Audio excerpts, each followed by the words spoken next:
C'est la maladie dont souffre Anna, jouée par Kristen Bell, dans La femme qui habitait en face de la fille à la fenêtre. Mais existe-t-elle réellement? Attention, spoiler. Si vous n'avez pas vu La femme qui habitait en face de la fille à la fenêtre, ne lisez pas ce qui suit. Si vous avez commencé à regarder La femme qui habitait en face de la fille à la fenêtre actuellement sur Netflix, il ne vous a pas échappé qu'il s'agit d'une habile parodie de ces thrillers, déjà éculés, avec une héroïne mal en point, en proie à l'alcoolisme et qui va devoir déployer des ressources incroyables pour résoudre un meurtre.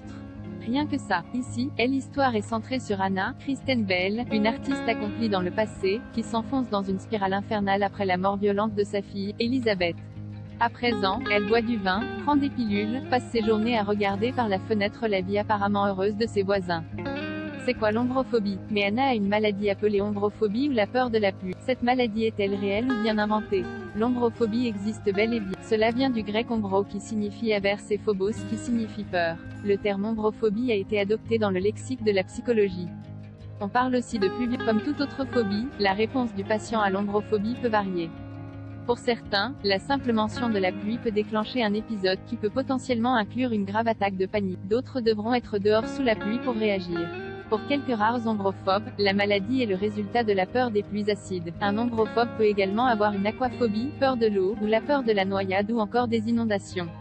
Une personne vivant avec cette maladie a tendance à avoir peur de s'aventurer à l'extérieur. La progression de la maladie dépend souvent de la situation géographique des patients. S'ils vivent dans un endroit où la pluie est fréquente, leur ombrophobie peut progresser assez rapidement. Le patient vérifiera régulièrement les bulletins météorologiques et le ciel pour s'assurer qu'il n'y aura pas de pluie lorsqu'il sortira. Les causes de l'ombrophobie ne seraient pas définitives. Il peut s'agir de beaucoup de choses, de la génétique au traumatisme en passant par l'environnement. En conséquence, le traitement varie également. Le yoga, la thérapie d'exposition, la thérapie comportementale dialectique (TCD) et la thérapie comportementale et cognitive (TCC) sont quelques-unes des façons de traiter l'ombrophobie. Anna surmonte-t-elle son ombrophobie? Oui, elle finit par la surmonter. Elle a développé la maladie parce que sa fille a été tuée un jour où il a beaucoup plu.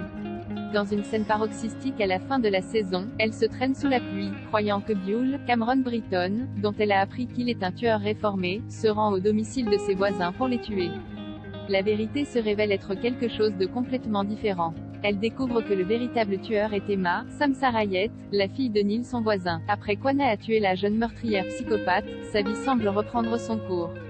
Elle recommence à peindre. Anna apprend que son ex-mari, Douglas, a acheté une de ses peintures lors de son vernissage. De plus, Douglas sous-entend fortement qu'il veut se remettre en couple avec elle. Pendant qu'il parle, il se met à pleuvoir.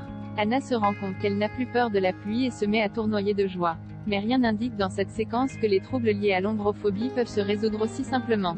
Pour le coup, ici, ce n'est que pure fiction.